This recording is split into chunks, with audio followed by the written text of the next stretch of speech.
La semaine passée, ici même, c'est avec la parabole du bon samaritain que nous évoquions, grâce à la réflexion de notre invité Jacques Mérienne, l'amour du prochain. Aujourd'hui, c'est la règle d'or que j'aimerais méditer avec vous dans sa version biblique. Dans la culture générale, nous avons en tête une règle d'or qui dit « Ne fais pas à autrui ce que tu ne voudrais pas qu'on te fasse ».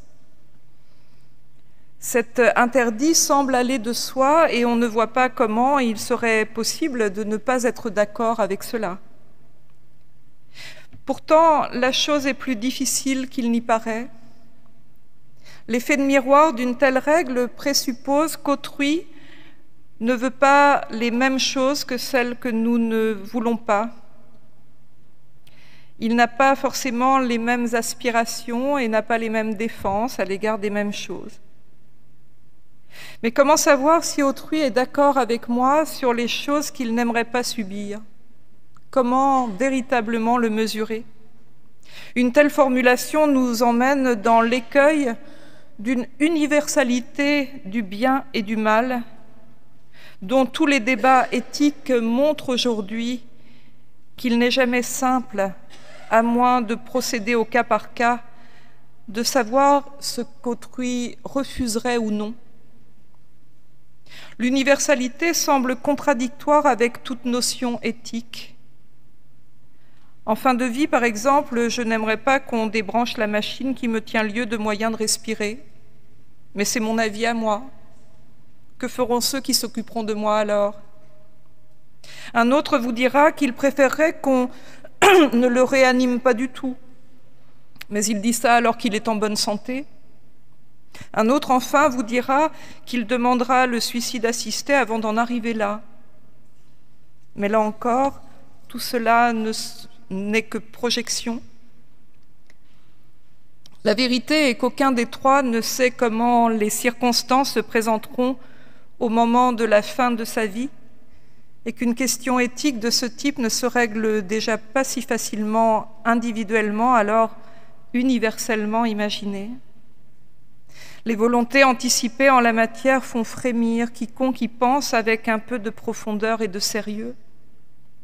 Comment projeter une volonté aussi dépendante de circonstances aussi aléatoires? Qui sait quel sort lui est vraiment réservé? Et ne fait-on pas peser sur autrui un poids impossible à porter quand on lui demande de se déterminer sur des questions aussi difficiles à envisager? Quel est le bien de l'autre? Qu'en savons-nous? Quelles règles respecter quand il s'agit du bien de l'autre? L'exemple choisi est extrême, sans doute c'est un cas que nous qualifierions de limite, mais il montre qu'autrui n'est pas une simple construction résultant de critères de choix simples ou de conjectures faciles. Autrui est vivant et son existence est mouvante.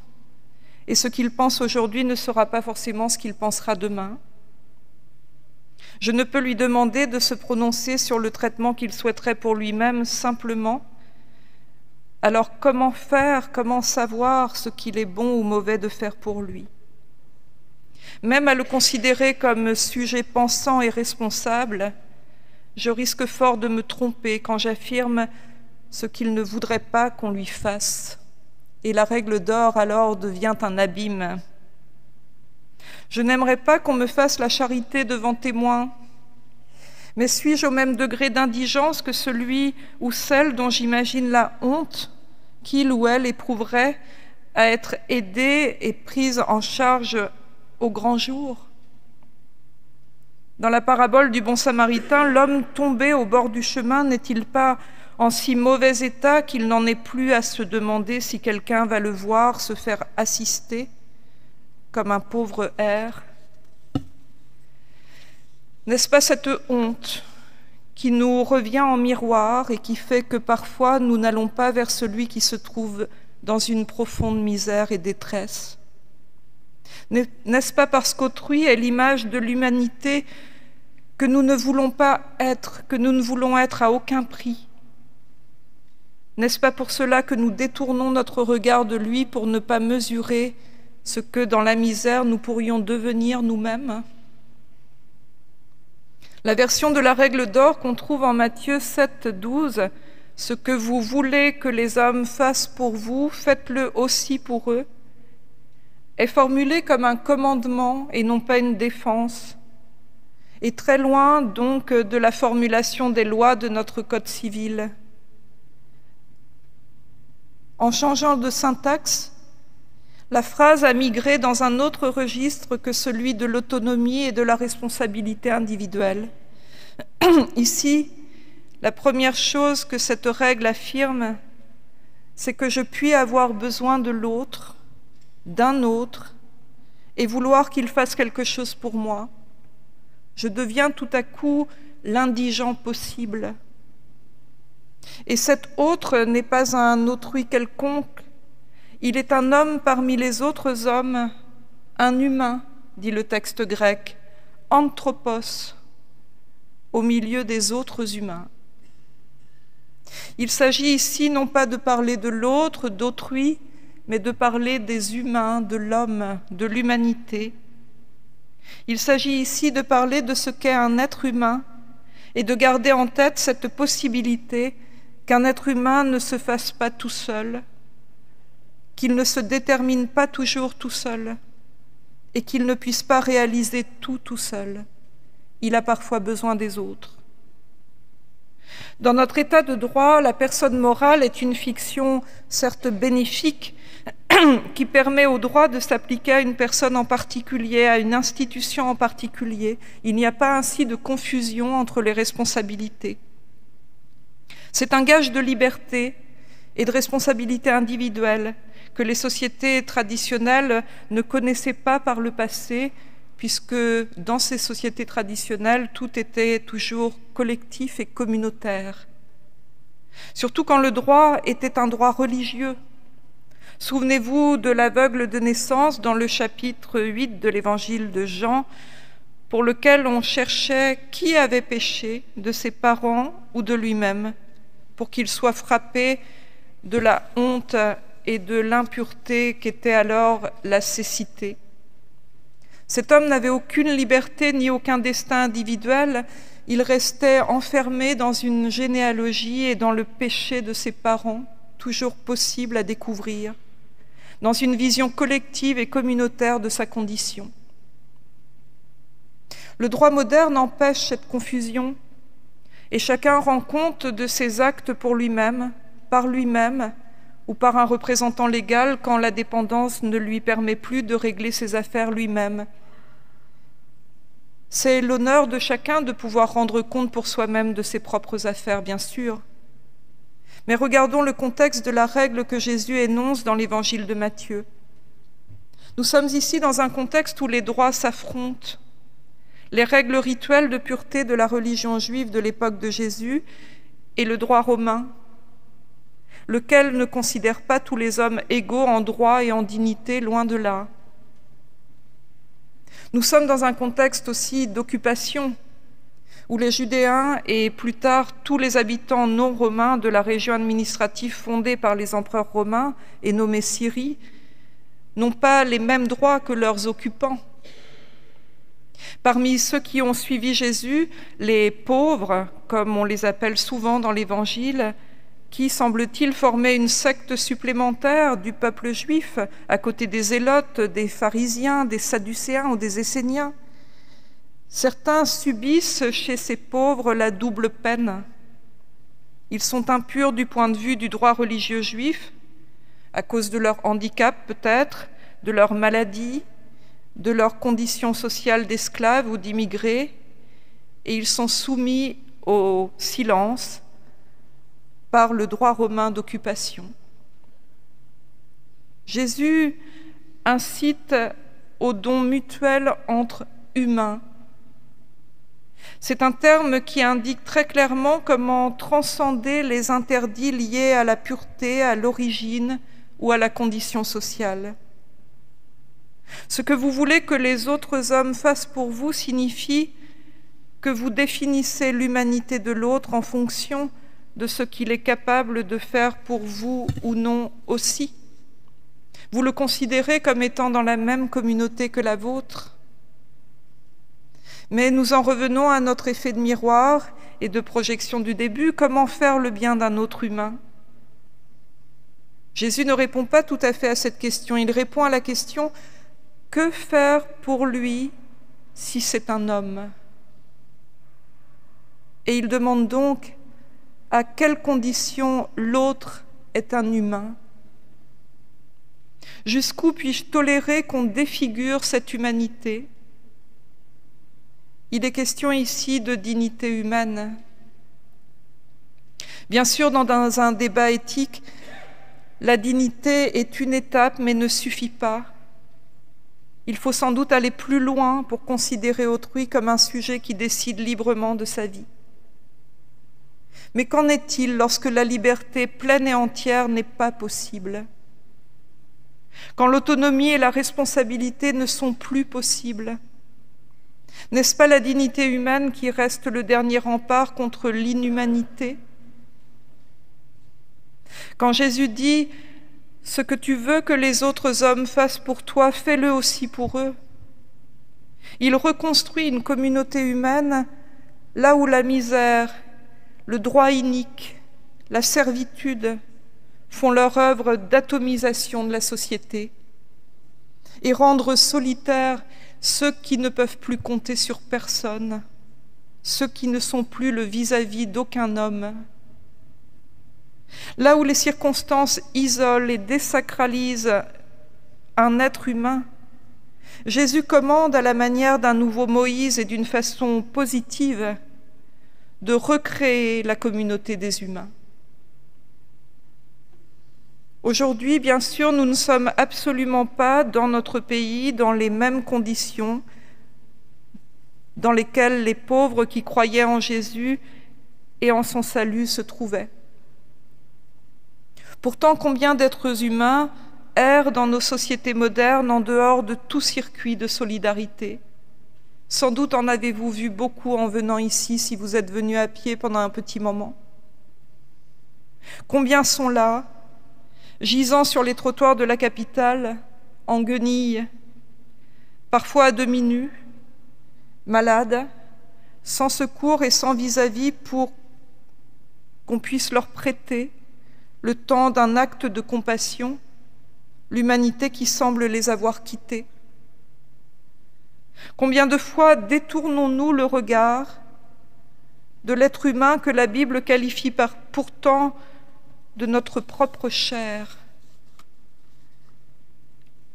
La grandeur de nos règles d'autonomie a parfois quelque chose d'effrayant, en ce qu'elle présuppose que chaque être humain doit être armé pour faire face à tout ce qui le concerne dans sa vie et résoudre ses problèmes les uns après les autres comme un vaillant soldat. Nous savons toutes et tous que ce n'est pas si simple, et peut-être les uns et les autres ici même ont connu ces moments où l'adversité est telle qu'il faut bien une main tendue quelque part. Il arrive que l'adversité ait raison des plus fragiles, sans qu'ils puissent avoir le ressort nécessaire pour résister, se remettre debout. Il ne s'agit pas ici de prôner la bienfaisance chrétienne qui a fait par le passé parfois autant de dégâts que de miracles, réduisant l'autre à quelqu'un qui n'était pas capable de penser par lui-même a priori. En voulant le bien d'autrui à sa place, la bienfaisance a parfois réduit à la condition de mineurs et de pauvres stigmatisés par leur misère ceux qu'on voulait soi-disant aider. Heureusement, aujourd'hui, la volonté et le désir des principaux concernés par la précarité sont pris en compte dans leur parcours de vie par toutes les associations et toutes les organisations qui peuvent proposer une aide.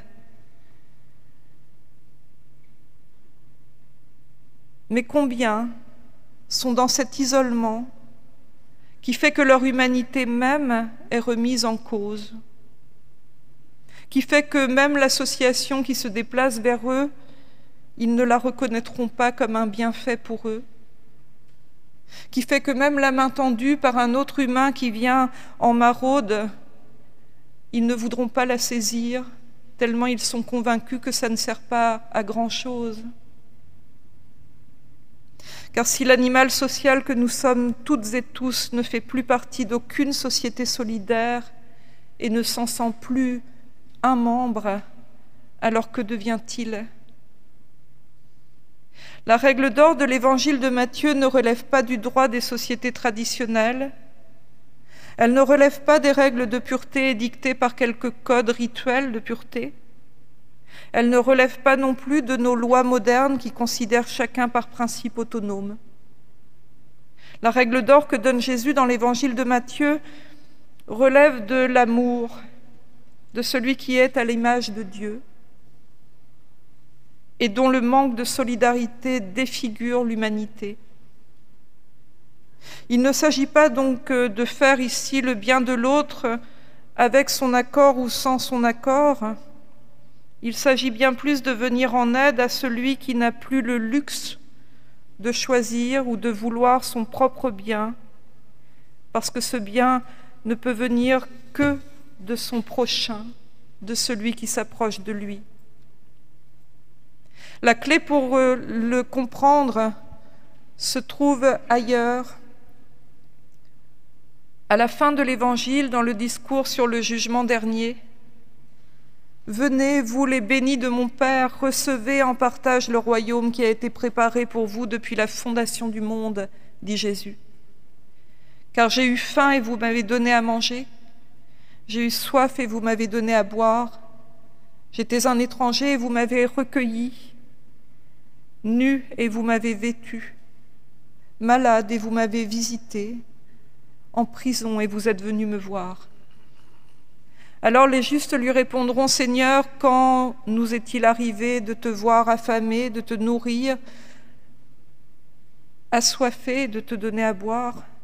Quand nous est-il arrivé de te voir étranger, de te recueillir ou de te vêtir ? Quand nous est-il arrivé de te voir malade ou en prison et de venir vers toi ?» Et le roi leur répondra, « En vérité, je vous les déclare, chaque fois que vous l'avez fait à l'un de ces plus petits, qui sont mes frères, c'est à moi que vous l'avez fait. » Cet appel à être pour l'autre un frère, une sœur, en humanité, résonne à nos oreilles souvent comme un reproche, quand nous avons tout pour être nous-mêmes autonomes et que nous ne parvenons pas à aider celles et ceux qui sont victimes de cette misère extrême. Pourquoi n'avons-nous pas cet élan de solidarité qui permettrait de prendre en charge celui ou celle qui ne peut plus le faire ? Qu'est-ce qui nous retient tellement ? Peut-être parfois par paresse, sans doute, oui, mais sans doute aussi, le plus souvent, parce que je crois que chacun nous avons une réelle bonne volonté en nous, mais qui est arrêtée par d'autres peurs. Il s'agit d'impuissance, par fragilité intime, par peur de ne pas avoir la force de tenir bon jusqu'au moment où la personne sera enfin debout, par tout ce qui fait que nous sommes toutes et tous humains, nous aussi, sans savoir véritablement de quelle force nous disposons. Peut-être aussi parce que si nous décidons de partir seuls dans l'aventure de la solidarité, nous risquons fort de perdre une part de cet appel du Christ qui nous dit combien c'est ensemble, dans le souci les uns des autres et socialement, que nous pourrons être plus forts et davantage capables de nous entraider. Peut-être qu'il ne faut précisément pas être seul. Peut-être qu'il ne faut pas nous mettre nous-mêmes dans une autre misère qui serait alors terrible, de nous croire tout-puissants et de prendre l'autre comme l'objet de notre propre réalisation de charité.